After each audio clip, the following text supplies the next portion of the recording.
What's up guys, it's Tom here and I'm absolutely buzzing still after Liverpool beat PSG 1-0 in the biggest daylight robbery, or biggest robbery of Champions League history probably. And how do you feel after the game? And we have a big update in the Milos Kerkez to Liverpool transfer saga, because not only did Fabrizio Romano report that Milos Kerkez is expected to leave Bournemouth at the end of the season and he will try a new challenge, a new chapter in his career. He's only 21 years old, he's very good friends with Dominik Szoboszlai in the Hungary national team, and he recently changed his agent to Fali Ramadani, and he's the same agent who represents Federico Chiesa, and the Bournemouth sporting director Richard Hughes at the time brought Kerkez to Bournemouth from AZ Alkmaar. And guess who is Liverpool sporting director now? The same guy, Richard Hughes. And Fabrizio Romano also reported that Liverpool are among the clubs who are tracking Milos Kerkez, and we are also targeting him. That's what the Telegraph newspaper and Mike McGrath, specifically the English journalist, is reporting. So Milos Kerkez could join Liverpool this summer after having an incredibly impressive season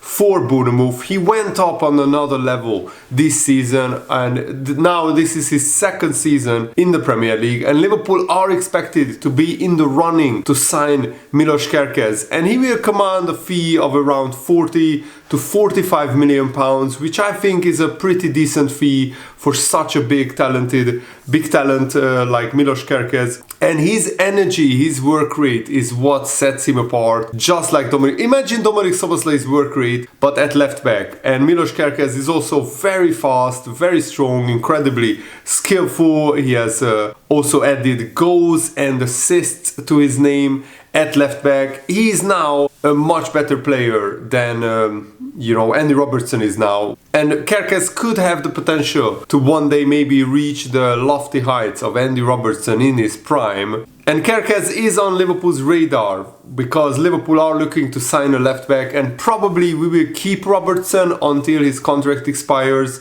in 2026, and we sell Kostas Tsimikas, who is also like 29 years old. So Kerkez would be a huge upgrade on Tsimikas, who is still second choice to Robertson. And Liverpool have been reliant on Robertson, who turns 31 years old this month. And Tsimikas has been backup for the last 5 seasons since joining Olympiacos. And don't get me wrong, Tsimikas is a decent player, but he's nowhere near the level of Andy Robertson is prime or Kerkez right now. And Kerkez had a very interesting career. He was born in Serbia and one of his parents is Hungarian, and he was at AC Milan as a youngster in the AC Milan Youth Academy, and then he signed for AZ Alkmaar for regular playing time, and he developed and grew there very well. Arne Slot's team played against AZ Alkmaar, I think, at the time, and then he signed for Bournemouth from AZ Alkmaar 2 years ago. And Fabrizio Romano confirmed that Kerkez is a player to watch in the summer transfer window. On his YouTube channel, Fabrizio Romano said,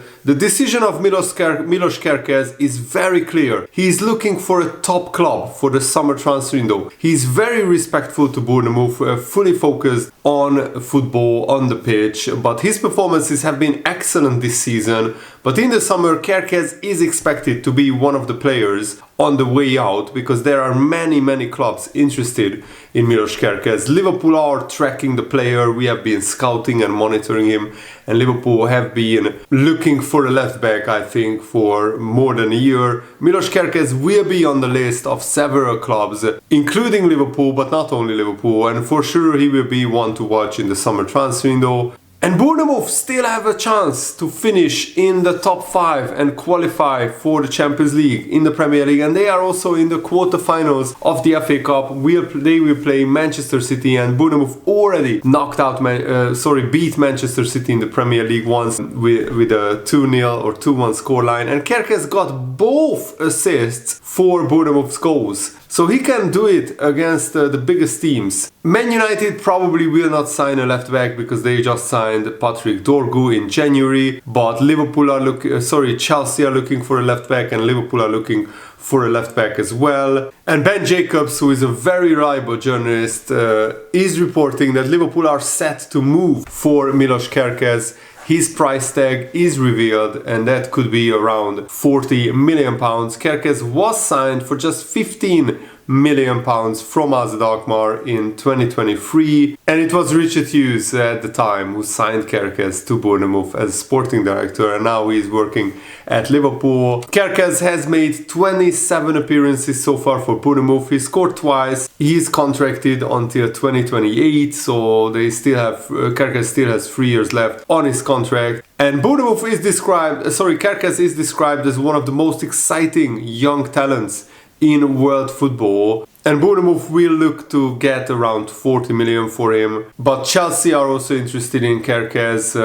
Chelsea always want to buy like a million players, and Marc Cucurella, European champion Spanish left back, is Chelsea's first choice. They also have Malo Gusto and Reece James who can switch sides. Levi Colwill also played at left back sometimes. So Chelsea have an abundance of players, but none of them are as talented as Kerkez. Cucurella is a great player, but he's not world class, and Kerkez has the potential to become world class. He's not world class right now, but in 2 or 3 years he could be. And Paul Joyce, who is basically a Liverpool mouthpiece, he's one of the most reliable journalists when it comes to Liverpool transfers. He confirmed that Liverpool are very interested in Milos Kerkez, so there is plenty of smoke around this transfer story. And it's interesting because all the tactics experts seem to think that he is not a natural fit for Arne Slot's system. But Arne Slot proved this season without any doubt that he's a very versatile coach who can adapt players to different systems, and Milos Kerkez's strengths would suit Liverpool's playing style, but the role he plays at Bournemouth is maybe not tactically similar to what Liverpool do with their fullbacks, or what Feyenoord did with their fullbacks as well. But there were games where Liverpool played with the traditional fullbacks, like big games against Real Madrid, Lille, Tottenham, Everton. And games against Real Madrid and Tottenham, Liverpool had some of their best games of the whole season, and we played with traditional fullbacks who didn't invert. And I think Kerkez could play the inverted left back role, because he has been popping up in that role for the Hungary national team as well. Hungary play with a 5 at the back formation with Kerkez as a wing back, and sometimes he comes into midfield, sometimes he even goes forward to play as a left winger for the Hungary national team. I watch them regularly, so I think Kerkez could play a lot of roles, and Arne Slot could definitely adapt Liverpool's playing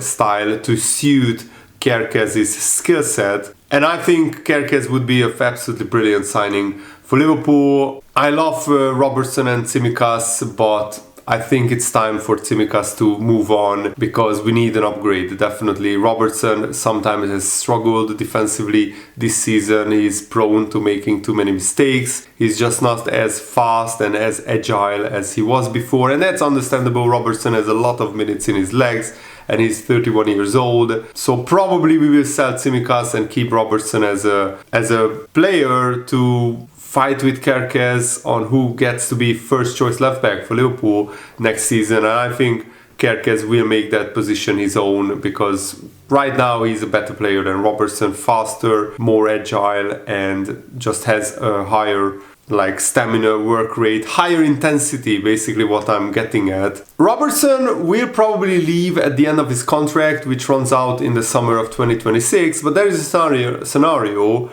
where if Robertson does well with as a backup with lesser game time, his performances could be elevated if he doesn't have to play every 3 days, and his body can't probably handle that he should play every 3 days. But Robertson would be a brilliant backup, and he would be a brilliant player to have him around the dressing room as well, because he's a leader, he's a Scotland captain. So maybe Robertson will sign a new contract on reduced wages, and he could accept to be not maybe first choice left back in 2 or 3 years time, but he could transition into a backup player. And I think Robertson, if he leaves Liverpool, he will probably go to Celtic in Scotland, but his career is peaking at Liverpool, so he's not getting as good a club next after Liverpool, and he knows this, so he would want to stay at Liverpool even as a backup longer, I think, but let's see what Robertson will decide. So what do you think about this news that Kerkez is actually closer and closer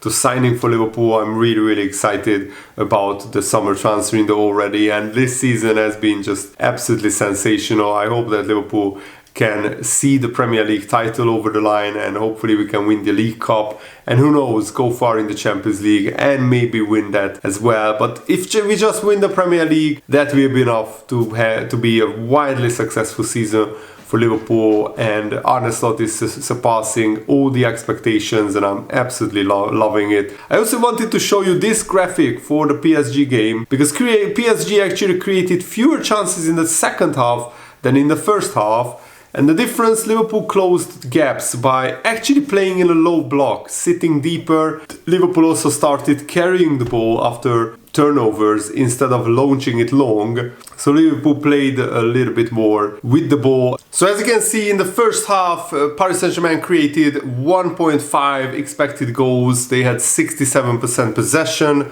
and Liverpool created almost nothing, 0.06 xG.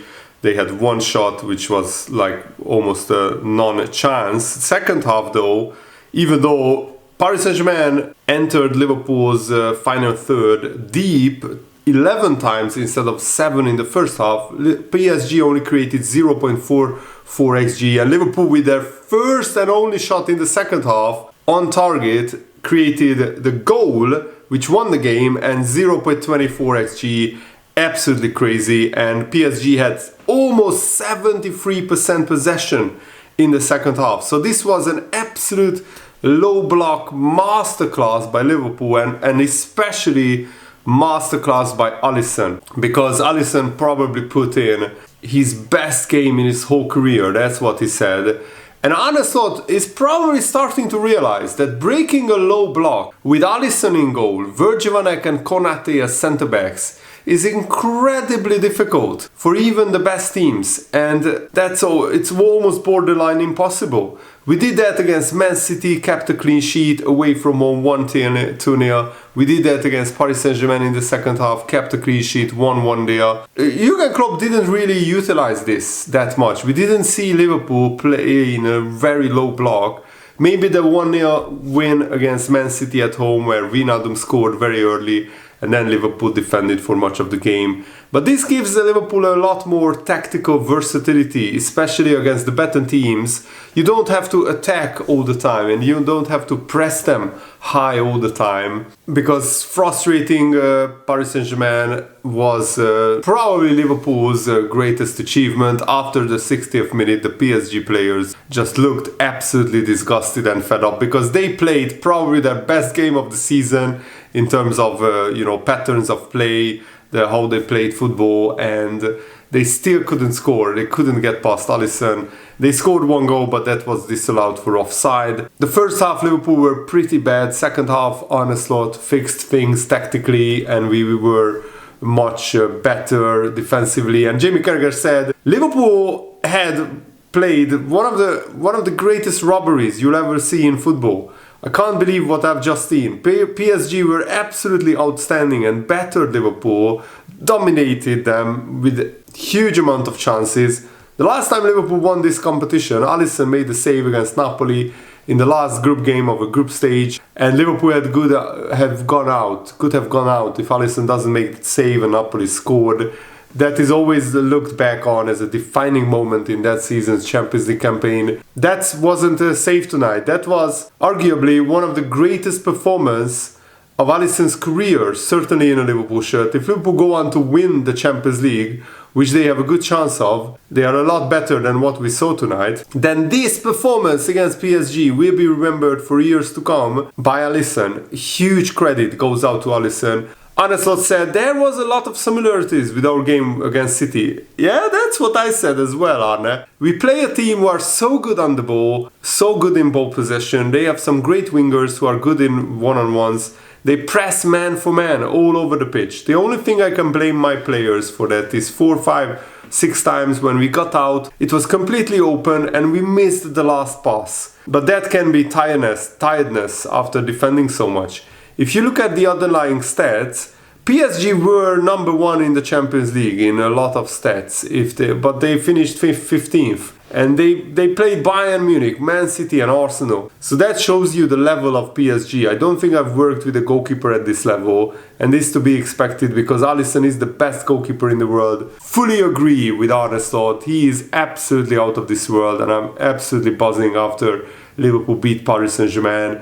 Hopefully we can see them off in the second leg. Liverpool need to be careful because I remember we won against Inter 2-0 away from home, and then we lost at Anfield to a brilliant Lautaro Martinez goal, and Inter won at Anfield 1-0. So Liverpool need to play this brilliantly. We also, I remember, won against Barcelona away 2-1, and then we lost at home 1-0 to a Ronaldinho goal, I think.